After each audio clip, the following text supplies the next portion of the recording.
بسم اللہ الرحمن الرحیم۔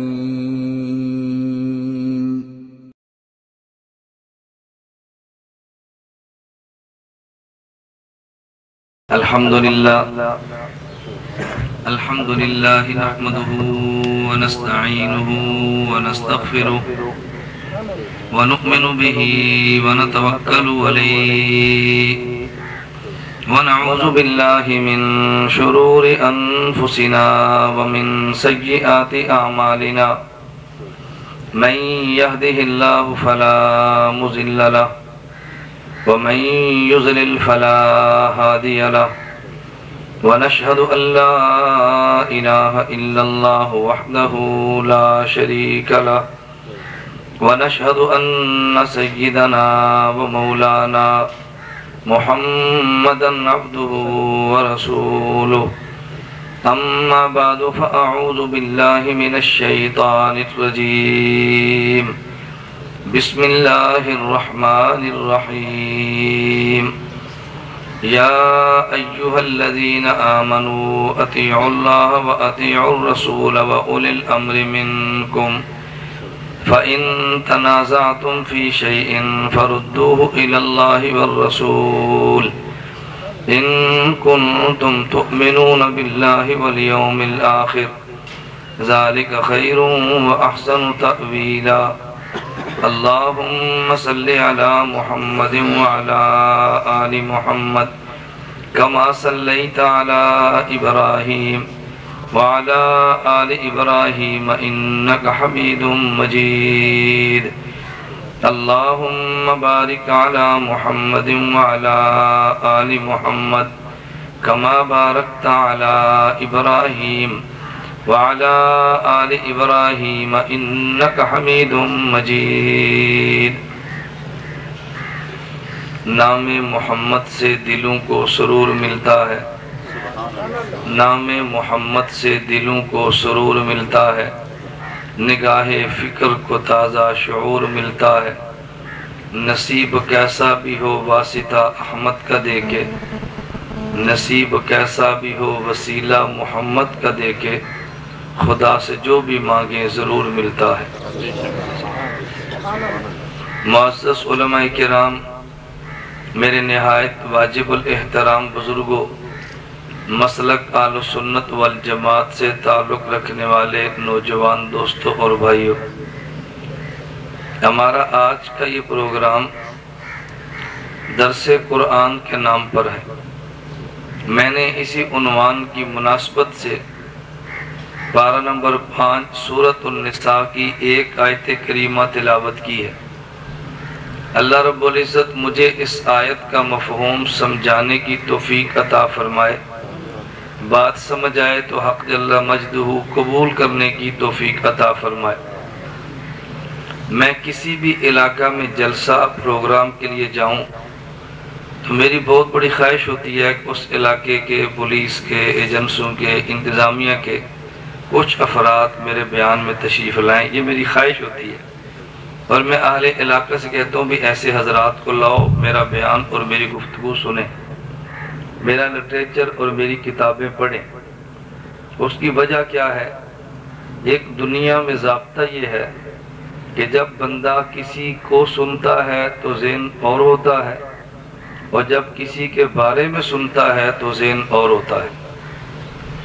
جب کسی کو سنے تو ذہن اور ہوتا ہے، اور کسی کے بارے میں سنے تو ذہن بولے نا اور ہوتا ہے۔ میں بیان کے دوران نعرہ بازی نہیں کرنے دیتا، کیوں؟ میرے بیان سے فساد نہیں ہوتا، نعرہ بازی سے ہوتا ہے، اس لیے میں نعرہ نہیں ماننے دیتا۔ میں کہتا ہوں نعرہ نہیں، آپ میری بات سمجھو، جتنا میں ساتھ بلواؤں اتنا ساتھ بولیں، تاکہ مجھے یقین ہو کہ آپ کو میری بات سمجھ آ رہی ہے۔ الحمدللہ آپ حضرات پڑھے لکھے لوگ ہیں، سمجھانے میں زیادہ دقت اور دیر نہیں لگتی۔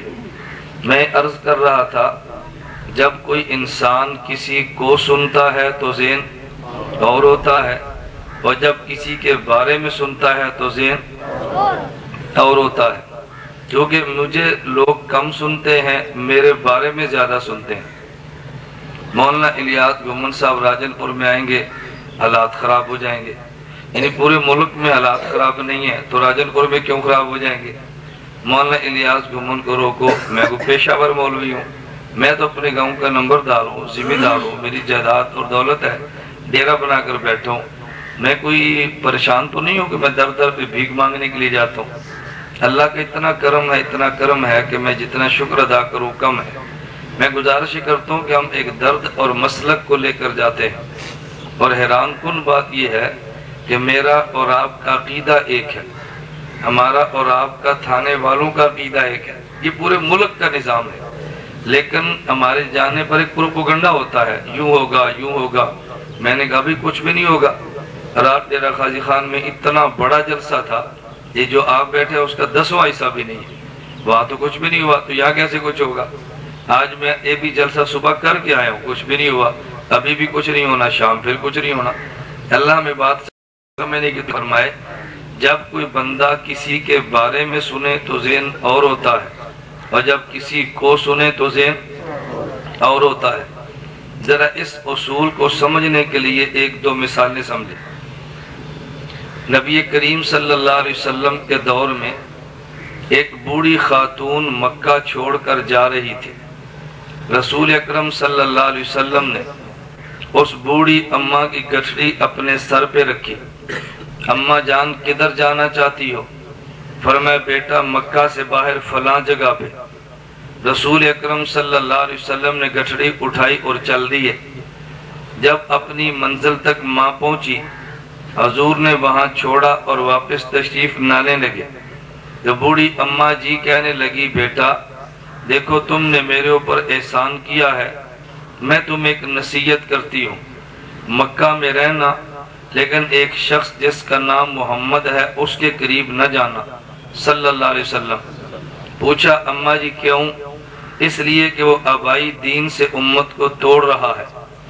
رسول اکرم صلی اللہ علیہ وسلم نے پوچھا، میں سمجھانے کے لیے اپنی زبان میں آسان ترجمہ کرتا ہوں جس کا مفہوم یہ ہے، اماں جان آپ نے اس محمد کو سنا ہے یا اس محمد کے بارے میں سنا ہے؟ کیا بیٹا اس کو تو نہیں سنا، اس کے بارے میں سنا ہے؟ تو فرمایا اجازت ہو تو کچھ میں بھی کہہ دوں؟ یا کہہ دو۔ نبی پاک صلی اللہ علیہ وسلم نے فرمایا کہ جس کے بارے میں تم نے سنا وہ میں محمد ہوں۔ تو جب حضور کی بات سنی تو وہ ماں جو مکہ چھوڑ کے جا رہی تھی اسی گٹھڑی کے ساتھ پھر مکہ واپس آ رہی تھی۔ جب حضور کے بارے میں سنا تو مکہ چھوڑ رہی ہے، اور جب حضور کو سنا تو مکہ واپس آ رہی ہے۔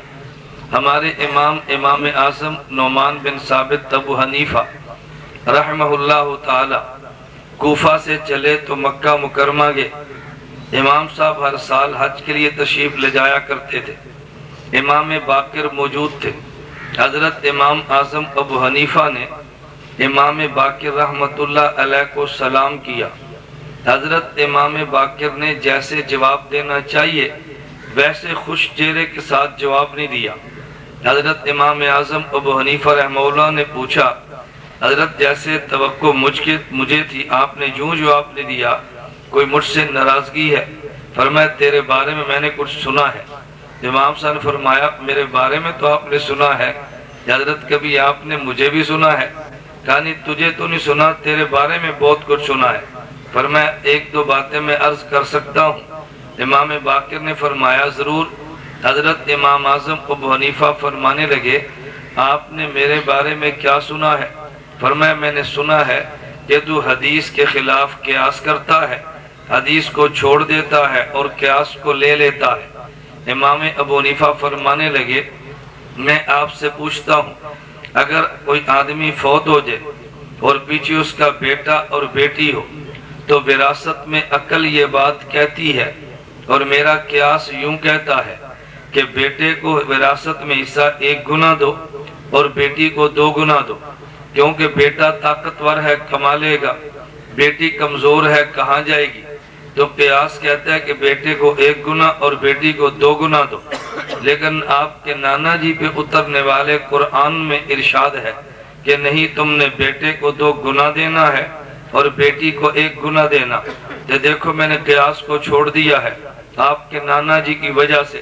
کہا جی میں دوسری بات پوچھتا ہوں، عورت ماہواری کے دنوں میں نماز بھی نہیں پڑھتی اور روزہ بھی نہیں رکھتی، لیکن جب یہ دن مہینے کے گزر جائیں تو یہ روزہ تو رکھتی ہے، نماز کی قضا نہیں کرتی، حالانکہ نماز اہم ہے اور روزہ نماز کی نسبت غیر اہم ہے۔ تو عقل تو کہتی ہے کہ نماز کی قضا کرتی، روزے کی نہ کرتی، نماز کو پڑھ لیتی، روزہ چھوڑ دیتی، لیکن آپ کے نانا جی نے فرمایا یہ نماز کی قضا نہ کرے، روزے کی کرے، تو میں نے قیاس کو چھوڑ دیا۔ آپ کے نانا جی کے فرمان کی وجہ سے امام باقر اٹھے اور امام ابو حنیفہ کی پیشانی کا بوسہ لے لیا، پر میں ابو حنیفہ تو سچ کہتا ہے، میں نے تیرے بارے میں سنا تھا، میں نے تجھے نہیں سنا تھا، میں نے تیرے بارے میں سنا تھا، میں نے تجھے نہیں سنا تھا۔ امیر شریعت عطا اللہ شاہ بخاری رحمت اللہ علیہ ایک علاقے میں جلسے کے لیے تشریف لے گئے، انگریز کا دور تھا، وہ اس ملک کا حاکم تھا، یہ رعایا اور غلام بن کے جی رہے تھے۔ حضرت امیر شریعت آزادی کی جنگ لڑ رہے تھے۔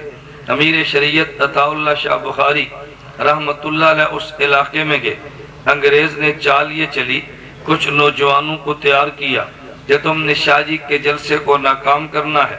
میزبان نے شاہ جی کو بتا دیا، شاہ جی فرمانے لگے کوئی بات نہیں، سٹیج تک مجھے پہنچا دو، آگے میں نوجوانوں کو سنبھال لوں گا۔ شاہ جی اسٹیج پر پہنچے تو مجمع سے فرمانے لگے میں تمہیں ایک قصہ سنانا چاہتا ہوں، اگر کہو تو قصہ سنا دوں، اگر کہو تو نہ سنو۔ ہماری قوم کا مزاج ہے قرآن کے نام پہ اکٹھی نہ ہو لیکن قصے کے نام پر اکٹھی ہو جائے گی۔ ہماری قوم کا مزاج ہے عالم آئے تو اس کے بارے میں ڈائریاں ہوں گی، اگر کوئی کنجر آئے اس کے بارے میں کوئی پریشانی ہمیں لاحق نہیں ہوتی۔ شاہ جی فرمانے لگے اگر آپ کہو تو قصہ سنا دوں۔ وہ لوگ کہنے لگے جی ضرور سنائیں، مخالف بھی کہنے لگے قصہ سنائیں۔ شاہ جی فرمانے لگے ایک آدمی نہایت خوبصورت تھا لیکن آنکھوں سے نبینا تھا، اس کے گھر میں جو اس کی بیوی تھی نہایت بدصورت تھی۔ ایک دن ایک آدمی گلی میں آیا اور اس نے اعلان کیا کہ میرے پاس ایک سرما ہے، اگر اس سرمے کو 10 دن کوئی بندہ استعمال کرے، مادرزاد اندھا ہو تو بینائی لوٹ آتی ہے۔ اس نبینے چودھری نے کہا اپنی بیگم سے سرما خرید کے لاؤ۔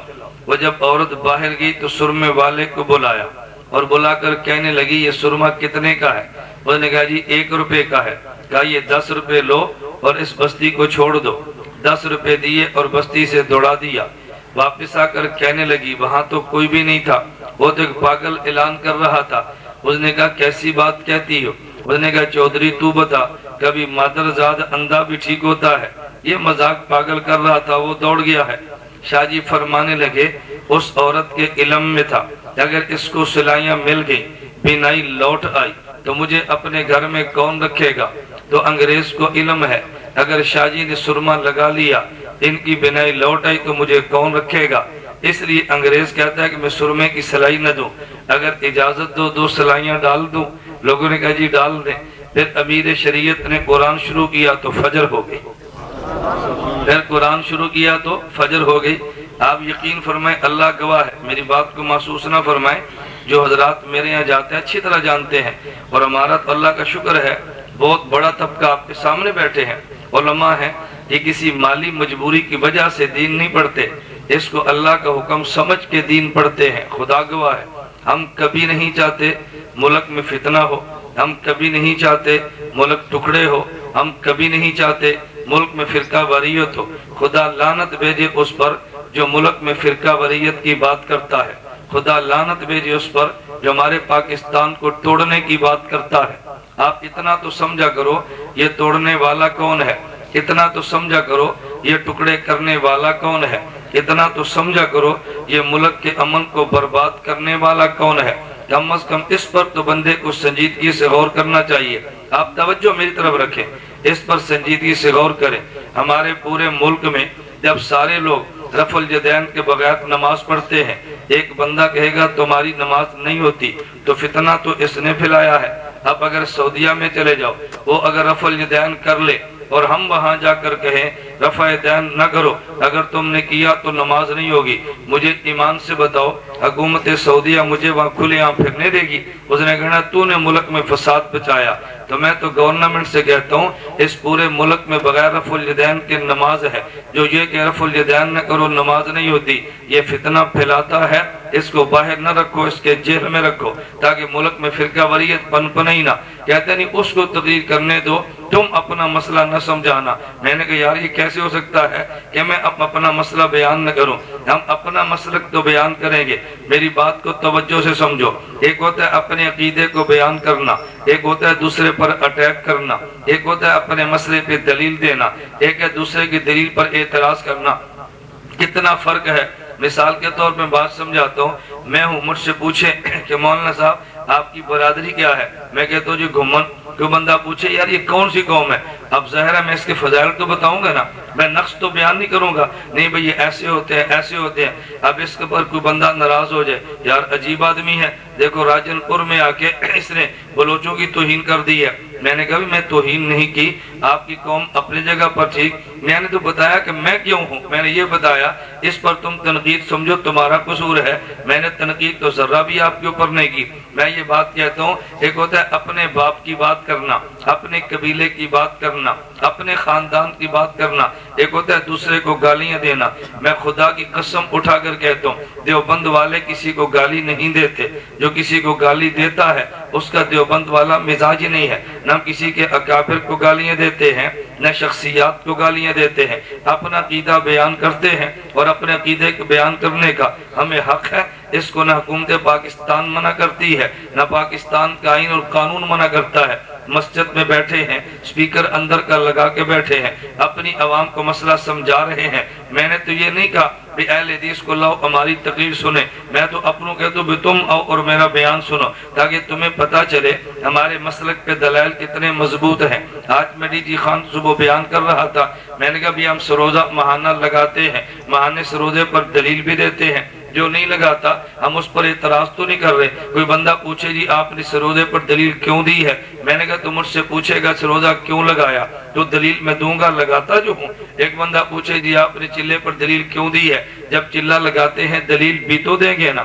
اگر کوئی ہم سے بندہ پوچھے بھئی آپ داڑھی مٹھی کیوں رکھتے ہیں؟ ہم نے دلیل دینی ہے۔ سر پہ امامہ کیوں باندھتے ہیں؟ ہم نے دلیل دینی ہے۔ نماز میں آمین آہستہ کیوں کہتے ہیں؟ ہم نے دلیل دینی ہے۔ امام کے پیچھے فاتحہ کیوں نہیں پڑھتے؟ ہم نے دلیل دینی ہے۔ فقہ کو کیوں مانتے ہیں؟ ہم نے دلیل دینی ہے۔ ہم اللہ کے نبی کو بھی مانتے ہیں، پیغمبر کے اصحاب کو بھی مانتے ہیں، ان کے بعد ائمہ فقہا کو بھی مانتے ہیں۔ کوئی بندہ پوچھے آپ نے فقیہ کو کیوں مانا ہے؟ میں دلیل بھی دوں گا اور میں سمجھاؤں گا بھی، میرا حق بنتا ہے۔ بھئی جو اعتراض کرے روکنا تو اسے چاہیے کہ نہیں جو صفائی دیتا ہے اس کو روکو، صفائی کیوں دیتا ہے؟ میں نے کہا دنیا کا انوکھا دستور ہم نے آپ کے شہر میں آ کر دیکھا ہے۔ اور ایک بات سنو، میری بات دیکھو، ویڈیو میں ریکارڈ ہو رہی ہے، نہ میرا کسی کا عدم جماعت سے تعلق ہے، نہ میرے اوپر فورس شیڈول موجود ہے، نہ پاکستان کے کسی تھانے میرے اوپر کوئی کیس اور پرچہ موجود ہے۔ خواہ مخواہ لوگ بات پھیلا دیتے ہیں کہ جی کل عدم جماعت کا ہے، فورس شیڈول کا ہے، ملک میں فساد مچاتا ہے۔ میں روزانہ 2 3 بیان کرتا ہوں،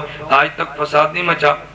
کل دن میرا مظفر گڑھ بیان ہے، اس کے بعد میرا بیان آگے، پھر مسلسل میرا سفر ہے، ہم دن کو مظفر گڑھ بیان کریں گے، رات پھر آگے میں نے سفر کرنا ہے اپنے جلسوں پر، مجھ ملتان بیان ہے، پھر پرسوں دن کو میرا خانے وال ہے، رات مغرب کے بعد سائی وال ہے، پھر عشاء کے بعد میاں چنو ہے۔ دن میں 4 جلسے کرتا ہوں۔ حکومت کے علم میں ہے، ایجنسی جانتی ہے، لیکن ہمارا مزاج سمجھتے ہیں کہ یہ بندہ اپنے مسلک کی دلیل دیتا ہے۔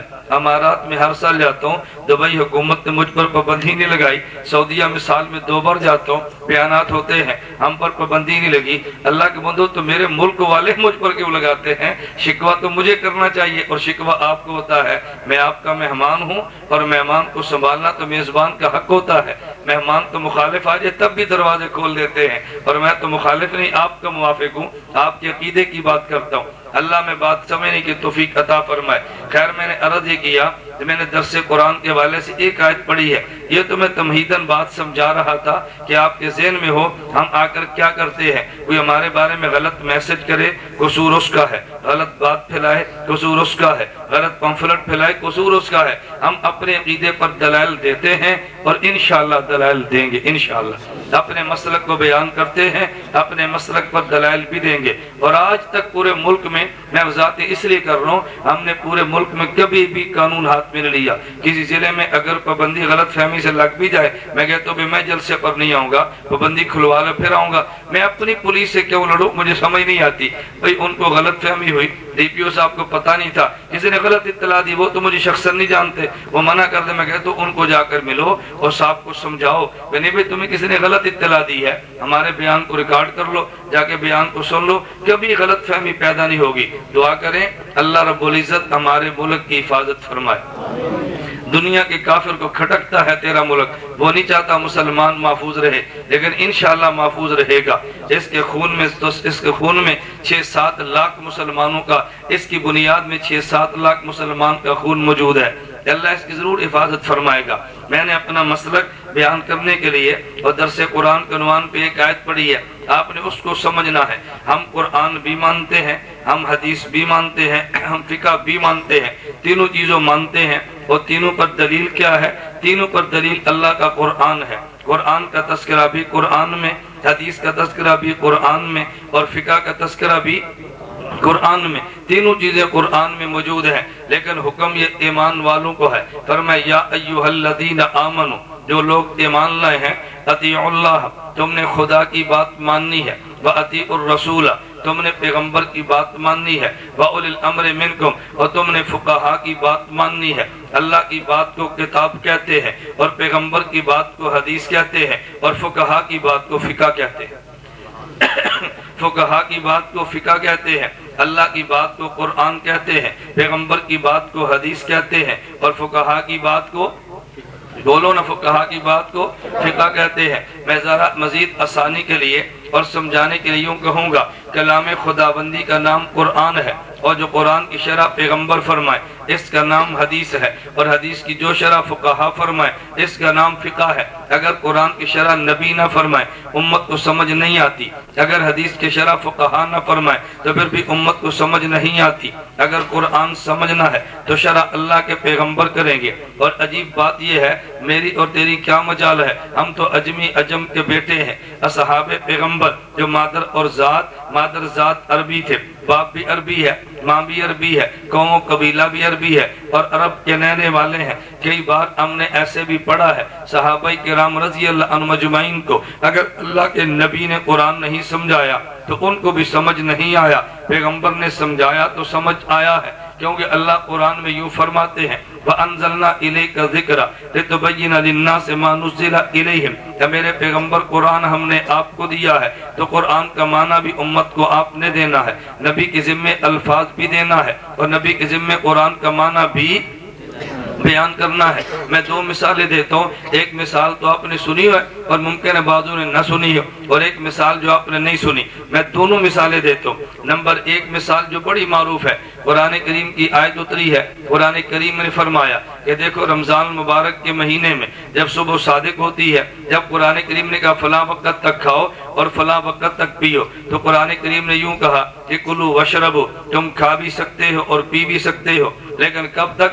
حتی یتبین لکم الخیط الابیض من الخیط الاسود، کہ دیکھو ایک دھاگا کالا ہے ایک دھاگا سیاہ ہے، کہ جب تک جدا جدا نظر نہ آئے اس وقت تک تم کھا اور پی سکتے ہو۔ حضرت حاتم طائی کا آپ نے نام سنا ہے، حاتم طائی کا بیٹا عدی ابن حاتم رضی اللہ تعالی عنہ بہت بڑے سردار اور سخی کا بیٹا ہے، اور میرے پیغمبر کا صحابی ہے، مادر ذات عرب ہے۔ عدی بن حاتم نے کلمہ پڑھ لیا، نبی کے دربار میں ہے، حضور کی غلامی قبول کر لی ہے، لیکن عدی نے جب روزے کا حکم سنا ان نے ایک کالا اور ایک سفید دھاگا لیا، اپنے تکیے کے نیچے رکھ لیا، صبح اٹھے کھائے اور پیے۔ اتفاق سے ابر آلود موسم تھا، بادل بنا ہوا ہے، اور رات کی اندھیری دیر تک چلتا رہا، اندھیرا دیر تک چلتا رہا۔ ان نے دیکھا ابھی کالا اور سفید الگ الگ نظر نہیں آ رہا تھا، پھر کھایا اور پیا اور لیٹ گئے۔ تھوڑی دیر کے بعد اٹھے اور پھر دیکھا ابھی تک بھی کالا اور سفید دھاگا الگ الگ نظر نہیں آتا، اندھیرے کی وجہ سے پھر کھا لیا۔ ان نے نبی کریم صلی اللہ علیہ وسلم کی خدمت میں آ کے عرض کیا، اللہ کے نبی رات تو عجیب معاملہ ہوا۔ فرمایا وہ کیا؟ انہوں نے کہا جی اللہ نے قرآن میں فرمایا کہ جب تک سیاہ اور سفید دھاگا الگ الگ نظر نہ آئے تم اس وقت تک کھا اور پی سکتے ہو۔ تو میں تو 2-3 مرتبہ میرے ساتھ ایسے ہو، میں تو بڑی دیر تک آج کھاتا رہا، کیونکہ بڑی دیر کے بعد بڑی دیر تک کالا اور سفید دھاگا یہ الگ الگ نظر آتے ہی نہیں تھے اندھیرے کی وجہ سے، تو میں نے بڑی دیر تک کھایا۔ اب نبی کریم صلی اللہ علیہ وسلم نے اس کا جو معنی بیان فرمایا، اب حضور نے کیا لفظ فرمایا؟ فرمایا اذل وسادتک عریض یا ادی، یا ادی۔ حضور کا جملہ کیا تھا؟ فرمایا اچھا یہ کالا اور سفید دھاگا کہاں تھا؟ کہ حضور میرے تکیے کے نیچے رکھا، میں وہاں دیکھتا تھا۔ فرمایا پھر تو تیرا تکیہ بہت چوڑا ہے، اذل وسادتک عریض یا ودی۔ اچھا اس کا معنی اگر وہ دونوں دھاگے تیرے تکیے کے نیچے آگے پھر تو تیرا تکیہ بہت بڑا ہے۔ کیوں؟ اب صحابی سمجھے کہ دھاگے کا معنی یہ ہے جس سے ہم کپڑے سیتے ہیں۔ حضور نے فرمایا دھاگا یہ نہیں ہے، یہاں سفید اور سیاہ دھاگے سے مراد یہ ہے کہ جب صبح صادق ہوتی ہے نا، یوں چوڑائی میں جو سفیدی پھیلتی ہے، اس سے پہلے سیاہی ہوتی ہے اور جب بعد میں پھیلی اسے سفیدی کہتے ہیں۔ اس سیاہی کا نام کالا دھاگا اور جو بعد میں سفیدی پھیلی ہے اس کا نام سفید دھاگا۔ کالے اور سفید دھاگے سے یہ وہ دو دھاریاں ہیں، کالی اور سفید۔ اور صحابی کیا سمجھا؟ اس سے مراد کپڑے سینے والا دھاگا ہے، اس لیے حضور نے فرمایا تیرا تکیہ تو بہت چوڑا ہے جس کے نیچے وہ دونوں دھاگے آگے ہیں۔ اب دیکھو اللہ کے نبی نے نہیں سمجھایا تو صحابی بھی نہیں سمجھا۔ نبی سمجھائیں گے تو قرآن سمجھ آئے گا نا، جب اللہ کا پیغمبر نہ سمجھائے تو قرآن سمجھ میں آتا ہی نہیں ہے۔ حضور نے سمجھایا۔ دوسرا واقعہ سنیں، قرآن کریم میں آیت اتری الذین آمنوا ولم یلبسوا ایمانہم بظلم اولئک لہم الامن وہم مہتدون۔ یہ جو لوگ ایمان لائے اور ایمان کے ساتھ ظلم نہ ملایا ان کو امن بھی ملے گا، ان کو ہدایت بھی ملے گی۔ صحابہ چونکہ قرآن سمجھتے تھے، معنی سمجھتے تھے، ترجمہ سمجھتے تھے، فوراً پریشان ہو جاتے۔ ایک صحابی نے آ کے عرض کیا یا رسول اللہ اینا لم یظلم شیئا، ظلم کا معنی کیا ہوتا ہے؟ ہمارے ظلم کو ہوتا ہے زیادتی کرنا، ظلم کا معنی یہ نہیں ہوتا، ظلم کا معنی ہوتا ہے کمی کرنا، زیادتی کرنا۔ کمی کا نام بھی ظلم ہے اور زیادتی کا نام بھی ظلم ہے۔ میں اس کی مثال دیتا ہوں، دیکھو آپ نے مسجد بنائی ہے، یہ ساتھ بازار گزر رہا تھا، اب اگر کوئی آدمی آئے اور کوئی مولوی صاحب بڑے نیک ہوں اور بڑے شریف آدمی ہوں یا مسجد کا متولی ہو، وہ کہنے بھی مسجد تھوڑی سی بڑی کرنی ہے، آدھا بازار مسجد میں شامل کر لو، یہ ظلم ہے یا نہیں؟ یہ کوئی نیکی نہیں ہے کہ آپ بازار ختم کر کے نا، یہ بھی تو ظلم ہے۔ اب جس نے جو مسجد کا حصہ نہیں تھا، کمی کا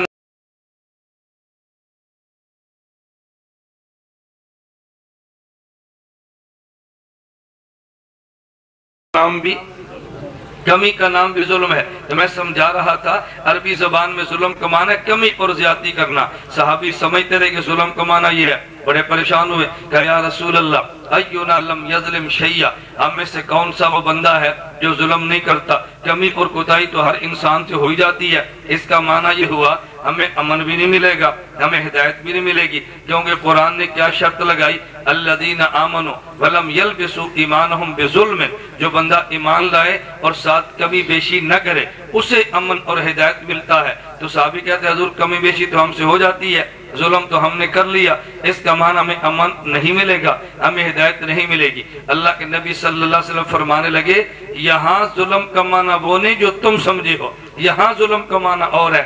صحابی نے کہا جی کیا مطلب؟ فرمایا جو سورہ لقمان میں ہے نا، حضرت لقمان نے اپنے بیٹے کو وصیت فرمائی یا بنی لا تشرک باللہ ان الشرک لظلم عظیم، یہاں ظلم سے مراد شرک ہے۔ اب معنی یہ ہوگا الذین آمنوا ولم یشرکوا باللہ شیئا اولئک لہم الامن وہم مہتدون، کہ جو بندہ ایمان لے اور شرک نہ کرے اسے امن بھی ملے گا، ہدایت بھی ملے گی۔ تو جب تک پیغمبر نے نہیں سمجھایا صحابی کو بھی سمجھ نہیں آیا۔ قرآن کی شرح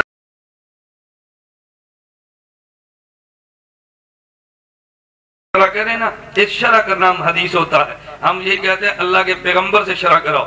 میں ایک مرتبہ ملتان کے علاقے پروگرام تھا تو مجھے طلبہ مولانا طارق جمیل صاحب دامت برکاتہم کے ہاں جو رائیوٹ کی شاخ ہے اس مدرسہ سے ایک فون آیا، ایک استاد تھے مولانا ریاض صاحب، وہ مجھے فرمانے لگے کہ مولانا جب اس علاقے میں آئے تو کچھ تھوڑا سا ہمارے وقت بھی لے کر آئیں۔ میں نے کہا جی کیوں؟ کہتے کسی بندے سے ملاقات کرنی ہے۔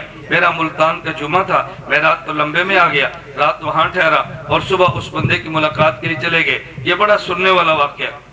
ایک آدمی تھا، بہت بڑا ذمہ دار تھا، سیٹھ ذوالفقار اس کا نام تھا، اب تو دنیا سے چلا گیا۔ اس کا بیٹا عالم بھی بنے، اس کے رشتہ داروں میں سے بعض عالم بھی بنے اور آگے تبلیغ جماعت میں بھی لگے ہیں۔ مولانا طارق جمیل دامت برکاتہم اس کو گئے دین کی دعوت دینے کے لیے، سمجھایا اور وہ آگے عذاب قبر کا منکر تھا. انہوں نے کہا جی میں عذاب قبر نہیں مانتا. مولانا فرمایا کیوں نہیں مانتا؟ کہتے ہیں عذاب قبر قرآن میں نہیں ہے, قرآن میں دکھا دو تو مان لوں گا. مولانا بہت بڑے عالم ہیں لیکن مناظر نہیں ہے. عالم ہونا اور ہوتا ہے اور مناظر ہونا اور ہوتا ہے. مناظر کے پاس کبھی کسی وقت دلیل نہ بھی ہونا وہ اپنا کام پھر بھی نکال لیتا ہے, اور اگر مناظر نہ ہو عالم وہ دلیل ہو وہ کبھی تب بھی پھنس جاتا ہے. تو مناظر کی اپنی ایک شان ہوتی ہے. مولانا طارق جمیل دامت برکاتہم بہت بڑے عالم تو کوئی شک نہیں ہے, لیکن جو کہ مناظر نہیں, مناظرانہ مزاج نہیں ہے. میرے بیانات جو لوگ سنتے ہیں نا میں آپ کو ترغیب دیتا ہوں, آپ میری سیڑھیاں دیکھیں, میرے بیانات سنیں, آپ دیکھیں پھر کیسے آپ کا ذہن بنتا ہے اور بندے کا دماغ کیسے تیز ہوتا ہے. دلائل کے معاملے میں میں اس پہ صرف ایک دو واقعہ عرض کرتا ہوں. میں ایک شہر میں گیا شیخوپورہ میں, میرے میزبان نے کہا جی چھوٹا سا بچہ ہے اس سے آپ کی ملاقات کرانی ہے. وہ بچہ ملا, اچھا ملاقات کیوں؟ انہوں نے کہا جی اس کا اپنی ممانی سے مناظرہ ہوا ہے. میں نے کہا کس بات پہ؟ کہتے ہیں اس کا ماموں مقلد ہے اور ممانی اس کی غیر مقلدن ہے. جب نکاح ہوا اس نے آ کر گھر میں بات شروع کر دی, تم رفع دین کیوں نہیں کرتے, تم اونچی آواز آمین کیوں نہیں کہتے, تم فلاں کام کیوں نہیں کرتے. اچھا اس نے مسئلہ شروع کر دیا. یہ چھوٹا بچہ کہنے لگا چلو مامی ہم مناظرہ کر لیں. مامی نے کہا کر لیتے ہیں. کہتے ہیں کس مسئلے پہ؟ وہ کہتے ہیں رفع دین پہ. یہ چھوٹا بچہ کہتا ہے نہیں مناظرہ تقلید پہ کریں گے. اگر امام حنیفہ کی تقلید ثابت ہوگی تو باقی مسائل پہ مناظرے کی ضرورت نہیں ہے. اگر تقلید نہ ہوئی تو ہر مسئلے پہ روزانہ مناظرہ ہوگا. مامی کہتی ہے کر لو. اس لڑکے نے پوچھا مامی جان میرا ایک سوال ہے بتائیں, تقلید ایمان ہے یہ شرک ہے؟ مامی بولنے لگی کہ ابھی جلدی نہ کریں, پہلے میری پوری بات سن لیں. 8 سال کا بچہ ہے. مامی فرمانے لگی ہاں بتاؤ کیا بات ہے؟ میں نے کہا مامی جان بتائیں تقلید ایمان ہے یہ شرک ہے, لیکن میں وضاحت اس لیے پوچھتا ہوں اگر تم نے تقلید کو ایمان مان لیا تو تمہارے یہاں تقلید تو ایمان نہیں ہے. اگر تو نے تقلید کو ایمان کہہ دیا تو دیکھ پھر تو نے غیر مقلد نہیں رہنا, اور اگر تو نے تقلید کو شرک کہہ دیا تو میرا ماموں مقلد اور تو غیر مقلد, اور مومن اور مشرک کا تو نکاح نہیں ہوتا. اگر تقلید کو ایمان کہا تو پھر تو نے غیر مقلد نہیں رہنا, اگر تقلید کو شرک کہا تو پھر میرے ماموں کی بیوی نہیں رہنا. اب بتا تقلید ایمان ہے یہ شرک؟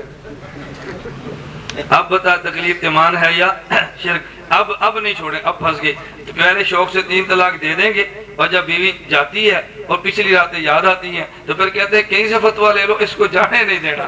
کہ ابھی تم نے یہ طلاق دی کیوں تھی, ہمیں سمجھاؤ تو صحیح. مولوی صاحب میں نے غصے میں دی تھی. تو میں نے کہا بیوی کو سینے لگ کے تو طلاق کوئی بھی نہیں دیتا نا, پہلے اس کو سینے لگا لے, اس کے بوسے شروع کر دے, پیاس لے, اور جب خور پیار آ جائے گا چل میں تجھے طلاق دیتا ہوں. کبھی کوئی ایسے بھی طلاق دیتا ہے, جب بھی طلاق دیتا ہے تو غصے سے دیتا ہے, لیکن جھوٹ کتنا بولتے ہیں وہ جی پیار سے, میں تو غصے سے بات کہہ دی تھی. مجھے بتاؤ اگر کوئی تھانے میں ایسا کیس آئے کہ کوئی بندہ غصے میں کسی کو 3 ڈنڈے مارے تو اس پر پرچے پہ کیا لکھو گے؟ اس نے 3 ڈنڈے مارے یا 1 مارے؟ بتاؤ نا بھائی, ایف آئی آر کیا کرے گی, 3 ڈنڈے یا 1؟ وہ تو غصے میں مارے, پھر آپ 3 کیوں لکھتے ہیں؟ کہتے ہیں نہیں بے شک غصے میں مارے تو 3 ہے نا. تو میں نے کہا جب اس نے غصے میں 3 طلاق دی اس کو کیوں لکھے؟ کہا جی غصے میں لکھ دیا. کوئی بندہ خدا نہ خواستہ 3 بندے غصے میں مار دے تو 1 کا پرچہ ہوگا 302 ہوگا یا 3 ہوں گے؟ بھائی جو بندہ 3 کرے گا وہ 3 ہی ہوں گے نا. یہ عجیب قوم ہے. مولانا کاڑوی رحمۃ اللہ علیہ ایک واقعہ سناتے, ان کے ایک جگہ مناظرہ طے ہوا اور مناظرہ کس پہ ہے؟ 3 طلاق پہ. ایس ایچ او صاحب تشریف لے آئے, کہا جی مناظرہ نہیں ہونے دیں گے. وہی جو میں نے پہلے کہا نا کہ لوگ تھانے اطلاع غلط دیتے ہیں, حالانکہ بات کچھ بھی نہیں ہوتی, اطلاع غلط دیں گے. کہا جی مناظرہ نہیں ہوگا. مولانا فرماتے کیوں نہیں ہوگا؟ آپ تھانے دار صاحب اختیار ہو, تم ثالث بنو, ہم دونوں موری مناظرہ کرتے ہیں, تم فیصلہ کرو, اپنے تم ڈنڈے کے ساتھ بیٹھو, ہم سے مناظرہ کرو. انہوں نے کہا میں نے کہہ دیا مناظرہ نہیں ہوگا. بس مولانا فرمایا بھی مناظرہ ہوگا, آپ بڑے ہیں افسر ہیں ہمارے, آپ ثالث بنو. انہوں نے کہا اگر تم نے مناظرہ سے تمہاری بات نہ ہے نا میں تمہیں جوتے ماروں گا, لیکن مناظرہ نہیں ہوگا. مولانا فرمانے لگے سید صاحب مجھے آپ کی بات سے اتفاق ہے, اب جوتا اتارو, ہم دونوں مولویوں کو مارو. مجھے 3 مارو 3 کہنا, اسے 3 مارو تو 1 کہنا. ہم دونوں کو مارو, مجھے 3 مارو تو 1 کہنا, 3 کہنا, اس کو 3 مارو تو 1 کہنا. کہتے کیوں؟ فرمایا میں کہتا ہوں 3 ہوتا ہے, یہ کہتا ہے 3 1 ہوتا ہے. تو ہماری گنتی ہمارے عقیدے کے مطابق چلانا. میں نے کہا مول صاحب کیسی بات کرتے ہو؟ میں نے فرمایا تجھے سمجھ آ گئی نا, اب ذرا بات اس کو سمجھا. اب دیکھو اس میں الجھن کی بات تو نہیں ہے نا. میں کہتا ہوں جب بندہ بات سنتا ہے نا پھر بندے کو گفتگو کرنے کا سلیقہ بھی آتا ہے. میں اکاڑے میں ایک جگہ پر تھا, ایک بزرگ ہے غیر مقلد, ان کے آتے ذہن سازی کرتے رہتے, میرے جانے دور ہو گئے. اب ظاہر ہے جب میرے آنے پہ اشر نہیں لوگ دیں گے, زکات نہیں دیں گے, لوگ پھنسے میں نہیں, تو پھر میرے خلاف کیا کریں گے؟ رپورٹ ہی کہیں گے نا اس کو روکو, فساد ہوگا. حالانکہ فساد نہیں ہونا, اشر رکنا ہے. فساد نہیں ہونا, زکاتیں رکنی ہیں. فساد نہیں ہونا, جس کو مشرک کہتے ہیں اس نے قربانی کی کھال نہیں دینی. فساد کیسے ہوگا؟ جو بابا جی تھے بات سمجھ آئی, مجھے کہنے لگے کہ میرے پاس ایک اہل حدیث صاحب میرے اس سے مناظرہ ہوا. میں نے کہا کس بات پہ؟ کہتا ہے وہ نوجوان مجھے کہتا ہے ہے بابا تو مناظرہ کیوں نہیں کرتا, کیا نا تو رفع دین کیوں نہیں کرتا؟ میں نے کہا میں تو نہیں کرتا. کہتے دلیل دو. بابا جی فرمان لگے دیکھ پتر میں نہیں کرتا, جو نہیں کرتا دلیل وہ نہیں دیتا, جو کرتا ہے دلیل وہ دیتا ہے. دلیل تیرے ذمہ میں کیوں دوں؟ وہ نوجوان کہنے لگا 70 صحابہ سے ثابت ہے رفع دین کرنا, میں اس لیے کرتا ہوں. وہ بابا ان پڑھ تھا, دلائل اس کو نہیں آتے. انہوں نے کہا پتر صحابہ کی تعداد کتنی ہے؟ کہتے ہیں کہ لگ 24,000. انہوں نے کہا 70 تیرے منے باقی میرے منے. 70 تیرے منے باقی میرے منے, چل تو 70 لاکھ باقی میں رکھنا. اب اس کا اس کے بعد کوئی جواب نہیں تھا. میں نے عرض کیا نا اللہ آپ کو فہم عطا فرمائے. میں اس لیے کہ تو ہمارے پاس کوئی تھوڑا سا کورس کریں. آپ حضرات کے لیے ہم نے 3 دن کا کورس رکھا ہے, ماہانہ سروزہ رائیونڈ کا, اور زندگی میں 1 سروزہ میرا. دیکھو میں ماہانہ سروزے کی بات کرتا ہوں اور آپ میرے 1 سروزے کی بات نہیں کرتے, تو جتنی تائید میں کرتا ہوں اس کا 10واں حصہ تبلیغ والے میری تائید کرتے ہیں, تو فرق پڑتا ہے. وہ کام بھی ہمارا اور یہ کام بھی, بولو نا بھائی دونوں ہمارے ہیں نا. رائیونڈ کن کا ہے؟ بولو رائیونڈ مرکز کن کا ہے اور سرگوزہ مرکز. آپ دونوں میں ترتیب بناؤ, ماہانات سے روزہ لگاؤ رائیونڈ کی ترتیب پہ, اور زندگی میں 1 سروزہ ہماری ترتیب پہ. ہر انگریزی ماہ کی پہلی جمعرات, جمعہ, ہفتہ, یہ 3 دن کا ہمارا کورس ہوتا ہے. آپ لگا کے اپنے دلائل سیکھو تو صحیح نا. آپ کو دیکھ رہے ہیں انشاءاللہ کتنا فائدہ ہوتا ہے. خیر بات لمبی ہوگی. میں عرض کر رہا تھا مولانا کو سمجھایا بھی قبر کا عذاب تو ہے. انہوں نے کہا جی قرآن سے ثابت کرو.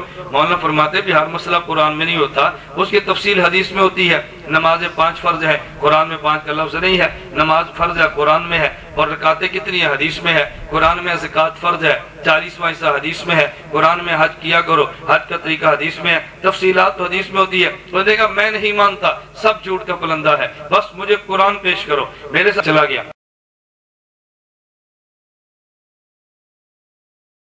ہماری گفتگو شروع ہو گئی. مجھے بابا جی, میں نے کہا بابا جی کیا مسئلہ ہے؟ انہوں نے کہا جی عذاب قبر قرآن سے ثابت کرو. میں مان لوں گا. میں نے کہا بہت اچھا, میں قرآن پڑھتا ہوں. میں نے قرآن کریم پڑھا, یثبت اللہ الذین آمنوا بالقول الثابت فی الحیات الدنیا وفی الآخرہ. اللہ فرماتے ہیں اہل ایمان کو میں کلمہ طیبہ کی برکت سے دنیا میں بھی ثابت قدم رکھتا ہوں, قبر میں بھی ثابت قدم رکھوں گا. میں نے آخرت کا ترجمہ جان بوجھ کے قبر کیا, قبر میں ثابت قدم رکھوں گا. انہوں نے کہا مولوی صاحب نانا یا تو آخرت کا لفظ ہے, قبر کا لفظ تو نہیں ہے, آپ نے جھوٹ بولا ہے. میں نے کہا آخرت کا لفظ تو ہے نا؟ کہتا جی بالکل ہے. میں نے کہا مرنے کے بعد آخرت ہی آخرت شروع ہے, مرنے کے بعد قبر یہ بھی آخرت, مرنے کے بعد حشر یہ بھی آخرت, پل صراط یہ بھی آخرت, جنت اور جہنم یہ بھی آخرت. اب دیکھو اگر مجھ سے کوئی بندہ پوچھے آج سرگودا زبون ہے کہ کہاں پر ہے, تو میں کیا کہوں گا؟ راجن پور. کیا کہوں, کہاں پر ہوں؟ راجن پور. اچھا راجن پور والے پوچھے کہاں بیان ہے, پھر کیا کہوں گا؟ راجن پور. جی تو کوٹ مٹھن راجن پور نہیں ہے بھئی, کوٹ مٹھن بھی تو راجن پور کا حصہ ہے نا. ابھی میں ڈی خان سے آ رہا تھا, میری گھر فون ہوئی تو میری گھر والی پوچھ رہے کہ کہاں پہ آنا ہے. میں نے کہا ڈیرہ غازی خان سے راجن پور جا رہا ہوں. ابھی راجن پور لوگ پوچھے کہاں پہ آنا ہے, تو آپ نے کیا کہنا ہے؟ تو کوٹ مٹھن بھی تو راجن پور میں ہے نا. جس طرح کوٹ مٹھن راجن پور میں ہے تو قبر کس میں ہے؟ یہ ساری آخرت ہے نا, یہ سب آخرت ہے. میں نے کہا بات سنو, جب قرآن نے کہا ثابت قدم رکھوں گا ایمان کی وجہ سے دنیا میں اور آخرت میں, تو یہ آخرت کا کون سا حصہ مراد ہے؟ قبر والا, حشر والا, پل صراط والا, جنت جہنم والا, یہ کون سا آخرت کا حصہ مراد ہے؟ میں نے کہا میں تجھ سے بات پوچھتا ہوں, مجھے بتا امن کا معنی کیا ہے؟ مجھے کہتا ہے جی ماں. میں نے کہا میں قرآن کی آیت پڑھتا ہوں تو اس کا معنی ماں کرنا. کہتا ہے جی بتاؤ. میں نے کہا القاریۃ ما القاریۃ وما ادراک ما القاریہ یوم یکون الناس کالفراش المبثوث وتکون الجبال کالعہن المنفوش فاما من ثقلت موازینہ فهو فی عیشۃ راضیہ واما من خفت موازینہ فامہ ہاویہ. جس کے گناہ زیادہ ہوں گے, میں نے کہا اس کی ماں کا نام ہاویہ ہوگا؟ کہتے ہیں نہیں. میں نے کہا امر کا معنی کیا؟ کہتے ہیں جی ٹھکانہ. میں نے کہا تو کہہ رہا تھا اس کا معنی ماں ہوتا ہے, اب اس کا معنی تو ٹھکانہ کر دیا. کہتے ہیں جی کبھی ماں ہوتا ہے کبھی ٹھکانہ ہوتا ہے. میں نے کہا میں قرآن کی آیت پڑھتا ہوں, امر کا لفظ ہوگا اور معنی ٹھکانہ بھی نہیں ہوگا. مجھے کہتے ہیں جی کہاں؟ میں نے کہا والذی انزل علیک الکتاب منہ آیات محکمات ہن ام الکتاب وأخر متشابہات. اللہ فرماتے ہیں قرآن کی آیتیں 2 قسم کی ہیں, بعض متشابہات اور بعض محکمات. محکمات کو ام الکتاب کہتے ہیں. میں نے کہا ام الکتاب کا معنی کتاب کی ماں ہے؟ کہتے نہیں, ام کا معنی اصل ہے. تو میں نے کہا پتہ چلا امہ صدیقہ, کبھی ام کا معنی ماں ہوتا ہے, کبھی ام کا معنی ٹھکانہ ہوتا ہے, کبھی ام کا معنی اصل ہوتا ہے. یہ ام کا معنی کہاں کون کرے گا؟ میں نے کہا جس پہ قرآن اترا وہی کرے گا نا. مجھے کہتا ہے جی بالکل. میں نے کہا بات سمجھنا, میں نے ڈائریکٹ حدیث پیش نہیں کی, وہ حدیث کو مانتا جو نہیں تھا، لیکن میں نے حدیث پہ لانا تو اس کو تھوڑا سا گھما کے میں نے اسے کہا اچھا یہ بتا، اللہ قرآن میں فرماتے ہیں یثبت اللہ الذین آمنوا بالقول الثابت فی الحیات الدنیا وفی الآخرہ، کہ جو بندہ ایمان لائے اللہ ایمان کے کلمے کی وجہ سے دنیا میں ثابت قدم فرماتے ہیں۔ میں نے کہا آخرت کا معنی قبر ہے، یہ آخرہ کا لفظ تجھ پہ نازل ہوا؟ کہتا ہے نہیں۔ میں نے کہا مجھ پہ نازل ہوا؟ کہتا ہے نہیں۔ میں نے کہا آخرہ کا لفظ کس پہ نازل ہوا؟ کہتا ہے نبی کریم صلی اللہ علیہ وسلم پہ۔ میں نے کہا حضور سے اس کا معنی حشر تو بتا دے تو سچا، حضور سے اس کا معنی قبر میں بتا دیتا ہوں میرا سچا، معنی تو نبی سے لیں گے نا۔ وہاں بیٹھیے، وہاں نے کہا مولوی صاحب بالکل آپ نے ٹھیک بات کی ہے۔ میں نے کہا تو بتا حضور نے کہاں فرمایا؟ یہ میرے پاس سن ابی داؤد ہے، یہ دیکھو اللہ کے نبی نے یا یثبت اللہ الذین آمنوا بالقول الثابت فی الحیات الدنیا وفی الآخرہ، آخرہ کا معنی قبر کیا ہے۔ اب اس کا اس کے پاس کوئی جواب نہیں تھا، میں ڈائریکٹ حدیث کہتا وہ مانتا نہیں تھا، میں اس کو یوں گھما کے لایا نا۔ اب بتاؤ اس کا معنی کون کرے گا؟ کہتے ہیں نبی۔ تو میں نے کہا جو معنی نبی کرتا ہے اسی کو تو حدیث کہتے ہیں۔ نہیں سمجھا؟ جو معنی نبی فرماتے ہیں اسی کو کیا کہتے ہیں؟ حدیث کہتے ہیں۔ جبھی ایک بندہ ایک لفظ کا معنی نہیں سمجھتا نا وہ الجھن کا شکار ہوتا ہے۔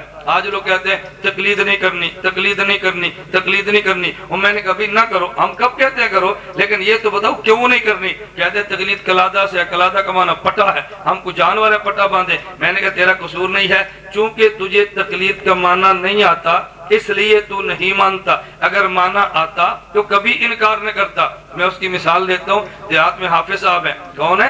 حافظ جی۔ آنکھوں سے نبینے کو لوگ حافظ کہتے تھے نا، یہ سب انگریز کی گیم تھی۔ کس کی گیم تھی؟ انگریز۔ جو بھی اندر حافظ جی، جو بھی اندر حافظ جی، یہ انگریز نے چکر چلایا تھا تاکہ بڑے بڑے ذمہ اپنے بیٹے قرآن کا حافظ نہ بنائے۔ حافظ تو اندھے کو کہتے ہیں، ہم اپنا بیٹا حافظ کیوں بنائے؟ یہ سب انگریز کا طریقہ تھا۔ آپ ہوٹل میں جائیں، آپ کے سر پہ پگڑی نہیں ہے، مالک کے سر پہ نہیں ہے، لیکن جو ہوٹل کا پہرا ہے اس کے سر پہ پگڑی ہے۔ آپ جائیں تو کمشنر صاحب کے سر پہ پگڑی نہیں ہے، جو باہر سنتری کھڑا اس کے سر پہ پگڑی ہے۔ یہ انگریز نے چال چلی تاکہ لوگ سر پہ پگڑیاں نہ باندھیں۔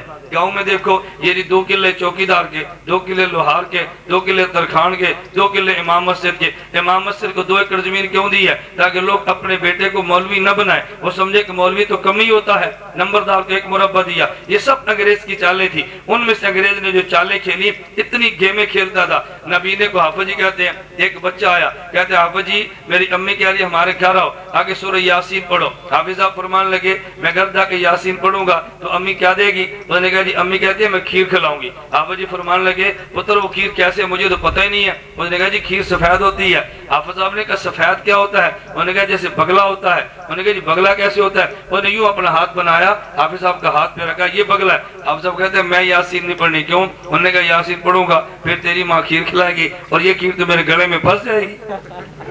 میں نے نہیں آنا تمہارے گھر، میں نے نہیں آنا۔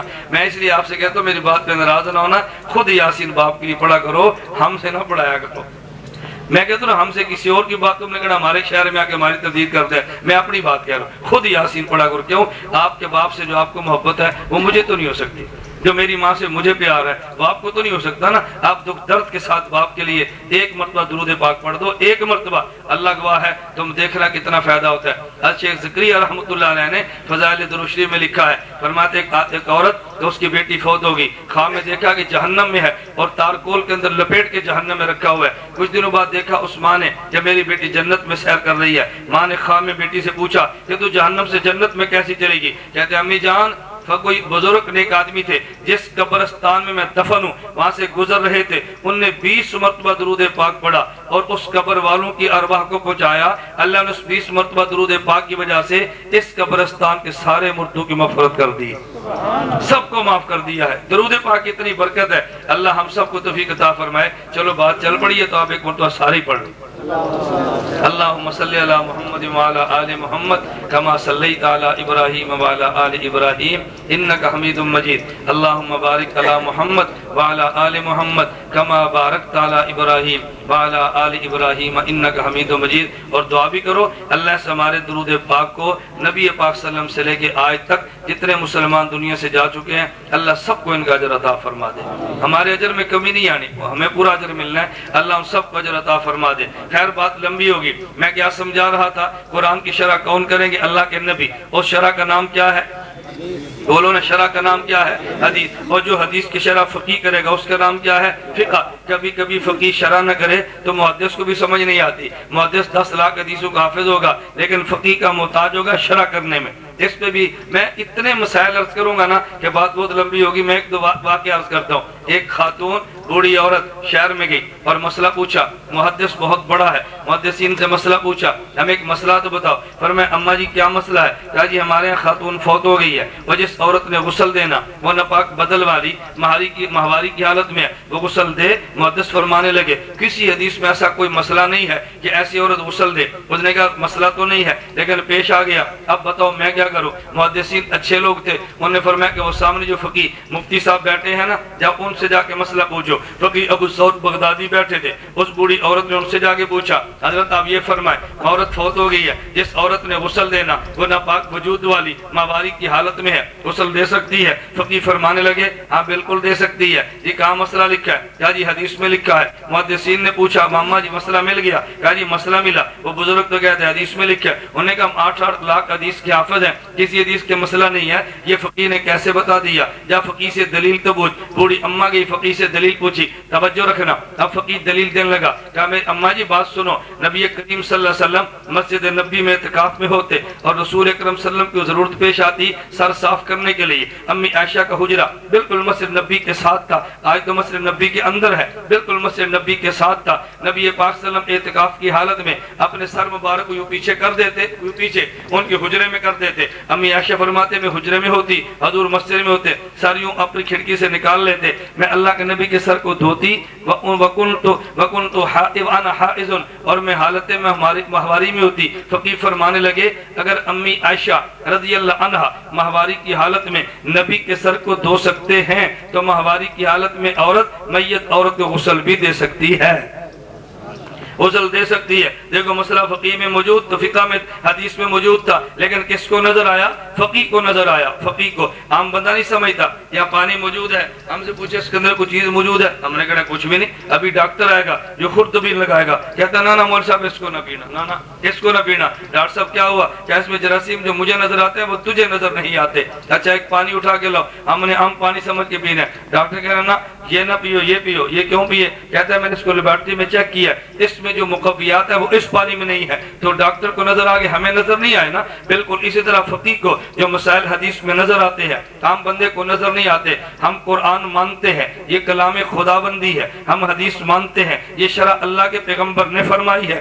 اور ہم فقہ بھی مانتے ہیں حدیث کی شرع جو فقہاء نے فرمائی ہے. کبھی قرآن حدیث میں ٹکراؤ نہیں ہوتا, کبھی حدیث اور فقہ میں ٹکراؤ نہیں ہوتا. قرآن حدیث کے خلاف نہیں, حدیث فقہ کے خلاف نہیں. میں مکہ مکرمہ گیا, ایک نوجوان مجھے کہتا ہے تو جی پہلے میں مسلک دیوبند والا تھا, میں نے چھوڑ کے اہل حدیث ہو گیا. میں نے کہا بھی ہو جائے, ہم آپ کو منع تھوڑا ہی کرتے ہیں, آپ کی مرضی چاہے مسلک اختیار کریں, لیکن ہمیں دلیل تو دو نا. کہتا ہے جی میں نے امام ابو حنیفہ رحمۃ اللہ علیہ کا ایک قول دیکھا, امام صاحب فرماتے ہیں میرے مسئلے کو چیک کرو, اگر حدیث کے مخالف نظر آئے تو مسئلہ چھوڑ دو, حدیث کو لے لو. میں نے چیک کیا, حدیث کے خلاف نظر آیا تو میں نے حدیث کو چھوڑ کے فقہ کو چھوڑ کے حدیث کو لیا. میں نے کہا کیا مسئلہ ہے؟ کہتا ہے میں نے فقہ دیکھا, اس میں مسئلہ یہ لکھا تھا کہ جب امام خطبہ جمعہ دینے کے لیے آ جائے تم نے سنتیں نہیں پڑھنی. پھر میں نے حدیث کو دیکھا, نبی کریم صلی اللہ علیہ وسلم خطبہ جمعہ دے رہے تھے, ایک صحابی مسجد میں آئے اور آ کر بیٹھ گئے. اللہ کے نبی نے فرمایا قم فصلی, تو کھڑا اور سنتیں پڑھ لے. ابو حنیفہ فرماتے ہیں نہ پڑھو, اللہ کے نبی نے فرمایا پڑھ لو.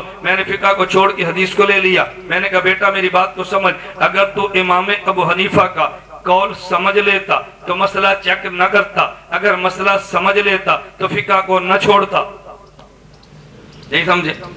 مجھے یہ جملے سمجھانے پڑیں گے آپ کو نا, ہمیں یہ جملے سمجھانے پڑیں گے. یہ مناظر کے جملے ہیں, کس کے ہیں؟ بولو نا کس کے ہیں؟ ہمیں کوئی شرم آتی ہے کہتے ہوئے. اللہ ایسی نعمت دے تو لوگ شکرانے کی مٹھائیاں بانٹتے ہیں, ہمیں خدا نے یوں بندہ دیا ہے. میں ڈی جی خان علماء کا اجتماع تھا, میں نے کہا بھی مجھے ایسی باتیں نہیں کہنی چاہیے, میں ترغیب کے لیے کہتا ہوں مجھے آپ ایسا عالم دکھاؤ, صاحب قلم بھی ہو, مدرس بھی ہو, خطیب بھی ہو, مناظر بھی ہو, اسیر بھی ہو, مجاہد بھی ہو, اور 2 پیروں کا خلیفہ بھی ہو, مجھے بتاؤ. میں نے کہا جب ایسا مل جائے اس کا تو ساتھ دینا چاہیے یا اس کے بوڑھے ہونے کا انتظار کرنا چاہیے کہ جب بوڑھا ہو جائے تو پھر اس کے پاس جائیں گے, مولوی صاحب زیارت کرنے کے لیے آئے ہیں. اللہ ہمیں جوانی میں ساتھ دینے کی توفیق عطا فرمائے. خیر توجہ سمجھنا, میں نے اس بچے سے کیا کہا, اگر تو امام صاحب کا جملہ سمجھ جاتا تو ان کا مسئلہ چیک نہ کرتا, ان کا مسئلہ اگر مسئلہ سمجھ جاتا تو فقہ کو نہ چھوڑتا. کہتا جی کیا مطلب؟ میں نے کہا ذرا پہلا جملہ سمجھو. امام صاحب نے کیا فرمایا کہ میرے مسئلے کو چیک کرو, حدیث کے مطابق ہو تو لے لو, نہ ہو تو چھوڑ دو. میں نے کہا تو جملہ سمجھا نہیں, یہ جملہ سمجھتا چیک نہ کرتا. کہتا جی کیا مطلب؟ میں نے کہا بیٹا بتاؤ, ایک آدمی کے پیٹ میں درد ہے, MBBS ڈاکٹر کے پاس گیا, انہوں نے کہا جی یہ 2 گولیاں دے دی, 100 روپیہ لے لیا. وہ لڑکا کہتا جی 100 روپیہ, اتنی مہنگی 2 گولیاں. ڈاکٹر کہتا ہے بیٹا جاؤ یہ دوائی چیک کرا لو, اگر یہ ٹھیک ہو تو لے لینا, اگر نہ ہو تو اس کو گٹر میں پھینکو, مجھ سے شام 200 روپیہ لے لینا. یہ لڑکا گیا, دوائی چیک کرائی, جس نے چیک کیا اس نے اس کو کہا تو زہر ہے, دوائی نہیں, نہ کھانا تو مر جائے گا. شام کو ڈاکٹر کے پاس گیا, ڈاکٹر نے کہا پیٹ کا کیا حال ہے؟ کہتا ہے میں تو دوائی نہیں کھائی, 200 روپیہ دو. ڈاکٹر نے پوچھا کیوں؟ انہوں نے کہا جی آپ نے کہا تھا چیک کرانا, میں نے چیک کرائی ہے, وہ تو زہر تھا, میں نے گٹر میں پھینکا, مجھے 200 دو. ڈاکٹر نے کہا کس سے چیک کرائی دوائی؟ کہتا ہے بشیر موچی گڑوں. کیسے چیک کرائی؟ بولو نا. ڈاکٹر نے کہا بشیر موچی نے کام چام سنگنا ہے یا دوائی سنگنا ہے؟ اور نلائق آدمی تو میری بات ہی نہیں سمجھا. کیا کہتے تو میری بات ہی, میرا مطلب یہ تھا کہ میری دوائی MBBS کو چیک, یہ معنی نہیں تھا بشیر محمد موچی کو چیک کرا.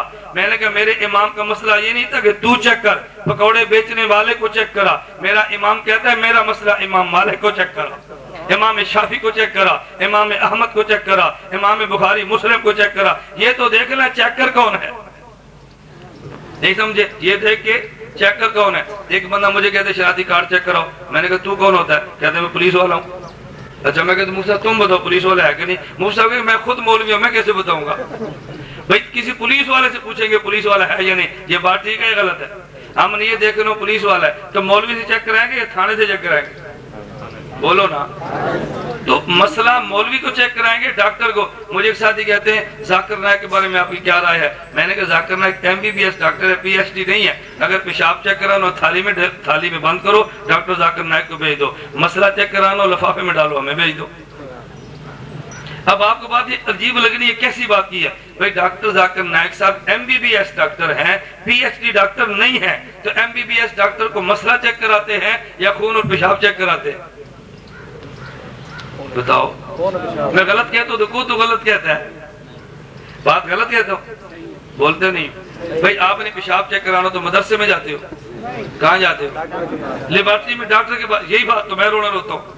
بھئی پیشاب چیک کرانا ہے, تھیلی میں ڈالو, انڈیا بھیجو ڈاکٹر ذاکر نائک صاحب کے پاس. اگر مسئلہ چیک کرانا ہے تو لفافے میں ڈالو اور ہمیں بھیجو. مسئلہ ہم چیک کریں گے, پخانا وہ چیک کرے گا. ایک کام ڈاکٹر کا ہے, ایک کام مولوی کا ہے. میں تمہیں کیسے بات سمجھاؤں؟ لوگ کہتے ہیں میڈیا پر ہے. میں نے کہا میڈیا پہ آنا کو بڑے عالم ہونے کی دلیل ہے, اس کو ہندو سنتے ہیں. میں نے کہا سنتے ہوں گے, کوئی مولوی بھی سنتا ہے, سکھ سنتے ہیں. میں نے کہا کوئی مولوی بھی سنتا ہے, یہودی بھی سنتے ہیں. میں نے کہا بھی سنتے ہوں گے, کوئی مولوی بھی سنتا ہے. مولوی دیکھنا ہے تو یہ دیکھو اس کو مولوی سنتے ہیں کہ نہیں, مولوی سنتے ہیں کہ نہیں. مولویت کا معیار تو یہ ہے. اللہ میں بات سمجھنے کی توفیق دے. حکیم الامت تھانوی فرماتے ایک بادشاہ تھا, وہ رات کو سویا, اس کا خط بڑا ہوا تھا. ایک اس کا جو نائی تھا اس نے خط ایسے کیا کہ بادشاہ کو پتہ ہی نہیں چلا. صبح اس نے دیکھا تو خط ہو چکا تھا. بادشاہ بڑا خوش ہوا. بادشاہ نے کہا کس نائی نے حجامت کی ہے؟ اور جی فلاں نائی نے. کہا جی اس کو بلا کر لو. وہ نائی آیا تو بادشاہ نے پوچھا حجامت تو نے کی ہے؟ کہا جی ہاں, ہمیں تو پتہ ہی نہیں چلی. کہا بہت زبردست آدمی ہے, تو بہت زبردست ہے, اس کو انعام دو اور استاد کا لقب دو. اب جب گاؤں میں بات پھیلی تو گاؤں کی عورتیں جو تھی جو نائی کے گھر آئیں اس کو مٹھائی دے رہی ہیں, لڈو دے رہی ہیں. اس نے پوچھا کیا ہوا؟ اس نے کہا ہوا کیا تمہیں نہیں پتا کہ میرے تمہارے خامد کو آج بادشاہ سلامت نے استاد کا لقب دیا ہے؟ اور نائی کی بیوی کہنے لگی, اس نے کہا بادشاہوں کو کیا پتا کہ نائی کسے کہتے ہیں, 4 نائی میرے خامد کو استاد کہے نا تو پھر مجھے مٹھائی دینا. 4 نائی میرے خامد کو کہنا استاد ہے پھر مٹھائی دینا. بادشاہ نے استاد کہہ دیا, بادشاہ کو کیا پتا حجامت کے گر کیا ہوتے ہیں؟ بھئی چند ہندو کہتے بہت بڑا مولوی ہے, اس سے کیا پتا چلتا ہے؟ جو پنڈت کہتے بہت بڑا صاحب علم ہے, اس کو کیا پتا؟ مزہ تب ہے کہ 10 علماء کہتے بہت بڑا عالم ہے.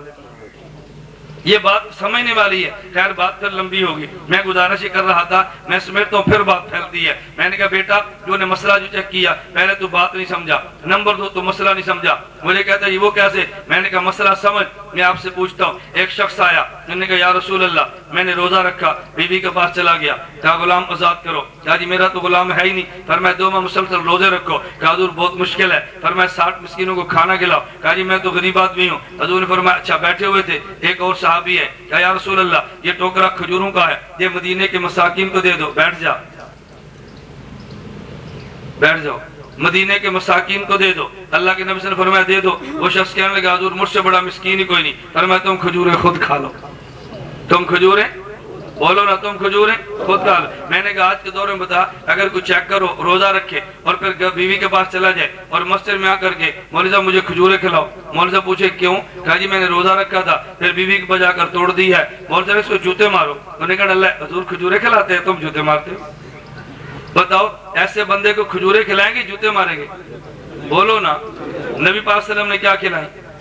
بولو کھجوریں۔ ہم کہیں گے نہیں، ایک قانون ہوتا ہے، توجہ، ایک قانون ہوتا ہے اور ایک خصوصیت ہوتی ہے۔ قانون یہ ہے اگر بندہ روزہ رکھ کے توڑے غلام آزاد کرے، نہیں آزاد کر سکتا تو پھر 60 دن کے مسلسل روزے رکھے، نہیں رکھ سکتا تو 60 مسکینوں کو کھانا کھلائے، یہ قانون ہے۔ اور اس صحابی کی خصوصیت یہ تھی کہ تو کھجوریں کھا لے۔ میں نے کہا میرا امام قانون بھی جانتا ہے، خصوصیت بھی جانتا ہے۔ قانون اللہ کے نبی نے یوں فرمایا اذا خرج الامام فلا صلاۃ ولا کلام، جب امام خطبے کے لیے آ جائے تو پھر سنتیں بھی نہیں پڑھنی، پھر گفتگو بھی نہیں کرنی، یہ قانون ہے۔ اس لیے وہ صحابی آ کر بیٹھ گئے تھے، قانون علم میں تھا، فرمایا تو اٹھ کے پڑھ لے، اسے خصوصیت کہتے ہیں۔ قانون اور ہوتا ہے، خصوصیت اور ہوتی ہے، نہیں سمجھے؟ میں نے کہا تو مسئلہ سمجھتا فقہ نہ چھوڑتا اور جملہ سمجھتا تو چیک نہ کرتا۔ اللہ ہم سب کو بات سمجھنے کی توفیق دے۔ میں نے آیت پڑھی یا ایھا الذین آمنو، اے ایمان والو، اطیعوا اللہ، بات اللہ کی مانو، واطیعوا الرسول، اور بات پیغمبر کی مانو، واولی الامر منکم، اور بات فقہا کی مانو۔ اللہ کی بات کو قرآن کہتے ہیں، نبی کی بات کو حدیث کہتے ہیں، اور فقہا کی بات کو فقہ کہتے ہیں۔ تو جس طرح قرآن ماننے کا حکم قرآن میں، حدیث ماننے کا حکم قرآن میں، فقہ کو ماننے کا حکم بھی قرآن کا ہے۔ ہم قرآن کا حکم مان کر قرآن بھی مانتے ہیں، حدیث بھی مانتے ہیں، اور فقہ بھی مانتے ہیں۔ اللہ ہم سب کو قرآن حدیث اور فقہ کو ماننے کی، پڑھنے کی، سمجھنے کی، عمل کرنے کی اور آگے امت تک پہنچانے کی، کوئی اعتراض کرے تو دفاع کرنے کی بھی توفیق عطا فرمائے۔ وآخر دعوانا الحمدللہ رب العالمین۔ میں جیسے آپ سے گزارش کر رہا تھا نا، ہم نے ماہانہ سے روزہ کی ترتیب لگائی، تو آپ ارادہ فرماتے ہیں نا بھی انشاءاللہ یہاں جو طلبہ زیر تعلیم ہیں وہ نیت کریں کہ شعبان میں ہمارے پاس کورس کے لیے سرگودا تشریف لائیں گے، اور جب دورہ حدیث کریں تو پھر 1 سال لگانے کے لیے ہمارے پاس آئیں گے، اور جب تک یہ کام نہ کر سکے اس وقت تک آپ حضرات 2 کام کریں، ہماری سیڑھیاں، ہمارے پوسٹر، ہمارے لٹریچر اس کو عام کریں۔ ہمارے پوسٹر یہاں موجود ہیں۔ اچھا حیران کن بات ہے، ہمارے پوسٹر میں ایک بھی منفی لفظ نہیں ہے، کسی فرقے کے خلاف کوئی لفظ نہیں ہے۔ پوسٹر میں کیا لکھا ہے؟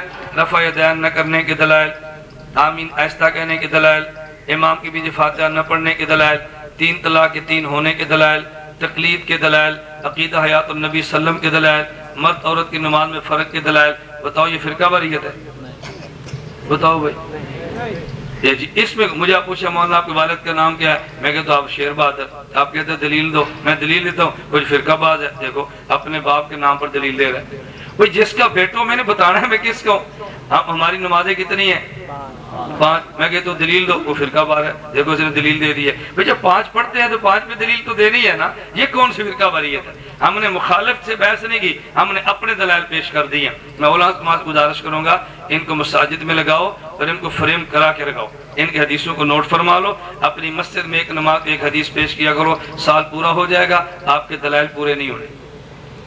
میں عوام سے گزارش کروں گا اپنی بیٹھک اور گھروں میں اس کو لٹکاؤ گے نا بھی انشاءاللہ، بولتے نہیں ہو، لٹکاؤ گے نا انشاءاللہ، اس کا اہتمام کرو۔ اور دوسری میری آپ سے گزارش ہے، ہم اپنے لیے نہیں، ہم مسلک کے لیے کہتے ہیں، ہم نے اپنے مسلک کا کام کرنے کے لیے احناف ٹرسٹ کے نام پہ ادارہ بنایا ہے۔ ہماری خواہش ہے ہم ہر ضلع میں ایک مبلغ رکھیں، ہر ضلع میں لائبریری بنائیں اور مستحقین تک اپنا لٹریچر فری پہنچائے۔ ابھی تک ہمارے پاس اسباب نہیں ہے، اللہ دے گا مستحقین تک لٹریچر پہنچائیں گے انشاءاللہ۔ تو اس میں آپ حضرات تمہارے دست و بازو بنیں گے، بولتے نہیں بنو گے یا نہیں؟ ہمارے ٹرسٹ کے ساتھ مالی تعاون کرو گے، بولو نا۔ یہ جو آپ نے پیسے دیے نا، دیکھو یہی پڑھیں، نعت خان کو پیسے دے تو نعت خان خود رکھتا ہے کسی مدرسے کو دیتا ہے؟ ہمارے نعت خانے نہیں لینے، اسی طرح پڑے رہنے۔ اس پیسوں کی رسید کٹنی ہے حناف ٹیسٹ کے نام پہ، تو میں ایسے کوئی نعت خان ملے گا؟ ہمارا نعت خان بھی اپنی فیس کے ٹیسٹ پہ رسید کٹائے گا تاکہ میرا پیسہ بھی مسلک اور عقیدے پر لگے۔ تو میں آپ سے گزارش کرتا ہوں آپ حضرات نیت کریں، ہم احناف ٹرسٹ کے ساتھ مالی تعاون بھرپور کریں گے نا انشاءاللہ؟ ادھار یا نقد؟ جی میں تو مشورہ دوں گا، آپ نے مجھے تو نہیں دینا، میری تو بہترین گاڑی ہے، جیب میں پیسہ ہے، مجھے تو کوئی دقت نہیں ہے۔ مولانا جانتے ہیں اللہ کے فضل و کرم سے ہماری مالی پوزیشن بہت اچھی ہے، لیکن مسلک کے نام پر آپ کو تعاون کرنا چاہیے کہ نہیں؟ اگر آپ کا نقد ارادہ ہو تو نقد کر لیں، اگر ادھار کا ہو تو بعد میں کر لیں۔ ماشاءاللہ کہتے ہیں مولوی چندے نہیں دیتے، اگر ارادہ ہو تو بھی دو، پھر اس کے بعد دعا کر لیتے، شاباش دیر نہ کرو۔ یہ ہمارے لیے نہیں ہے، مسلک کے نام پر ہے، مسلک کی لائبریریاں بنے گی انشاءاللہ، مبلغین ہوں گے، ملک بھر میں کام ہوگا۔ ہمارے میزبانوں کو الجھن ہوتی ہے کہ مولانا یہ کام نہ کرو، میں نے کہا وہ جہاد کے نام پہ فنڈ اکٹھا کر کے لے جاتا ہے، اپنی عوام کو اپنے فنڈ پہ لگاؤ۔ جن حضرات کے ارادہ وہ تاخیر نہ کریں، میں تم سے 1000 نہیں کہتا، 500 نہیں کہتا، 5-5 ہزار کی بات نہیں کرتا، مسلک کے نام پہ خدا جتنی توفیق عطا فرمائے آپ بھرپور تعاون کیا کرو، اب بھی کرو اور آئندہ بھی اس کو جاری رکھو۔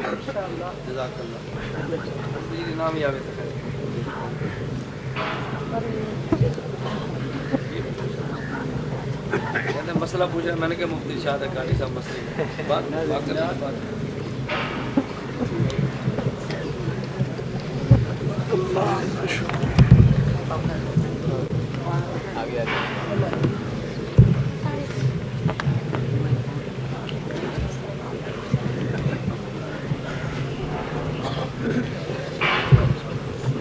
دروشی پڑھیں۔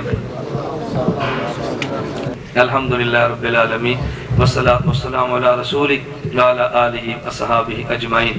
اے مولا کریم ہم سب کے گناہوں کو معاف فرما دے، خطاؤں سے درگزر فرما دے، جائز حاجات کو پورا فرما، مشکلات کو دور فرما، عافیت کے ساتھ دین کی خدمت کے لیے قبول فرما۔ اے مولا کریم اس مسجد کو آباد اور شاد فرما، ہمیں مسلک اہل سنت والجماعت کے ساتھ وابستہ فرما، اپنے اکابر کے نقش قدم پر چلنے کی توفیق عطا فرما۔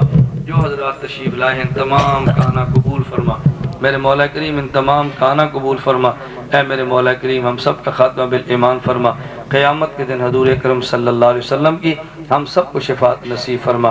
وصلی اللہ تعالی علی رسولی خیر خلقہ محمد و آلہ و صحابہ اجمعین برحمتک یا کہتے ہیں چھپا لیتا ہے عیبوں کو اسے ستار کہتے ہیں، اسے جبار کہتے ہیں۔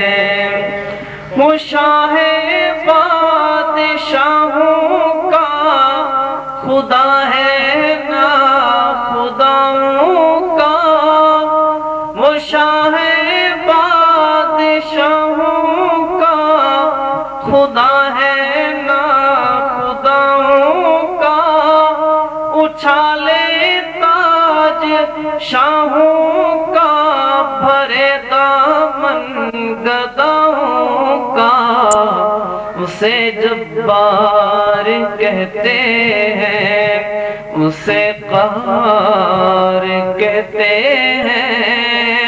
چھپا لیتا ہے عیبوں کو اسے ستار کہتے ہیں۔ وہ مالک ہے زمینوں کا زمانوں کا مکانوں کا، وہ مالک ہے زمینوں کا زمانوں کا مکانوں کا، وہ خالق ہے ستاروں کا نظاروں کا خزانوں کا، اسے جبار کہتے ہیں، اسے قہار کہتے ہیں۔ چھپا لیتا ہے عیبوں کو اسے ستار کہتے ہیں، اسے جبار کہتے ہیں۔ دلوں میں اس کی عظمت ہے پوشیدہ راز راتوں میں، دلوں میں اس کی عظمت ہے پوشیدہ راز راتوں میں، یہ عزت اور ذلت کے ترازو اس کے ہاتھوں میں۔ اسے جبار کہتے ہیں، اسے قہار کہتے ہیں، چھپا لیتا ہے عیبوں کو اسے ستار کہتے ہیں۔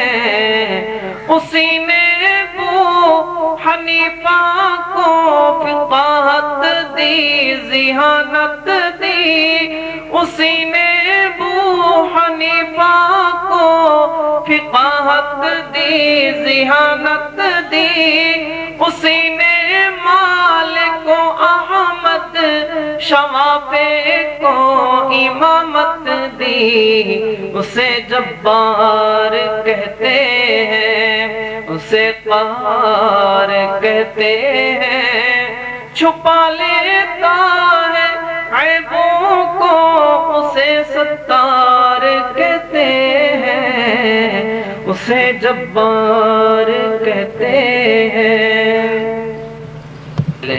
انہوں نے متعلق پیش کرنا ایک بار دوبارہ درود شریف پڑھیں۔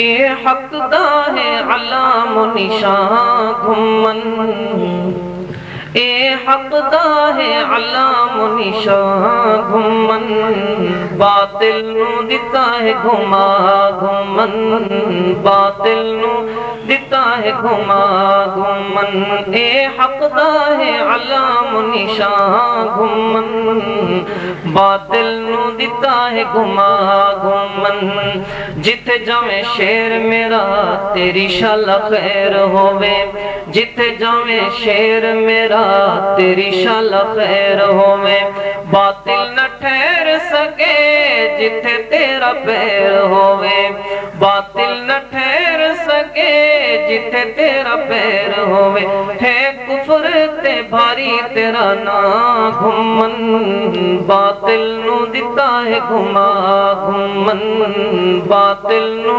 دیتا ہے گھما گھمن، اے حق دا ہے علام و نشان گھمن، باطل نو دیتا ہے گھما گھمن، حق والیاں دے ہتھ وچ ایندا ہتھ ہے، حق والیاں دے ہتھ وچ ایندا ہتھ ہے، دشمن صحابہ نو جے پا دتی نتھ ہے، دشمن اصحاب نو جے پا دتی نتھ ہے وقت دا جری انسان گھمن، باطل نو دیتا ہے گھما گھمن، باطل نو دیتا ہے گھما گھمن، دین اسلام دیتا چار اساس ہیں، دین اسلام دیتا چار اساس ہیں، قرآن و سنت اور اجماع قیاس ہیں، قرآن و سنت اور اجماع قیاس ہیں،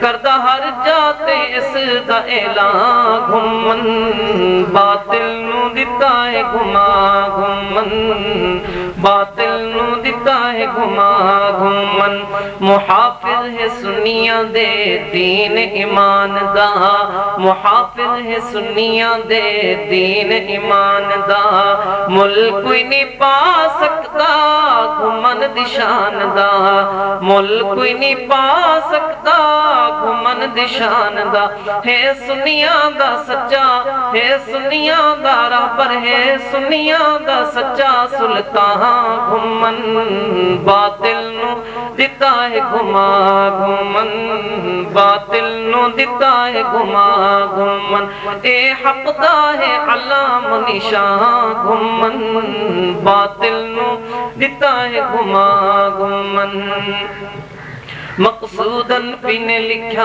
اس دا ترانہ ہے، مقصود حنفی نے لکھا اس دا ترانہ ہے، ہر بندہ بندہ جیندہ جس دا دیوانہ ہے، ہر بندہ بندہ جیندہ جس کس دا دیوانہ ہے شدائی تیرا سارا جہاں گھمن باطل نو دتا ہے گھما گھمن باطل نو دتا ہے گھما گھمن اے حق دا ہے علام و نشان گھمن باطل نو دتا ہے گھما گھمن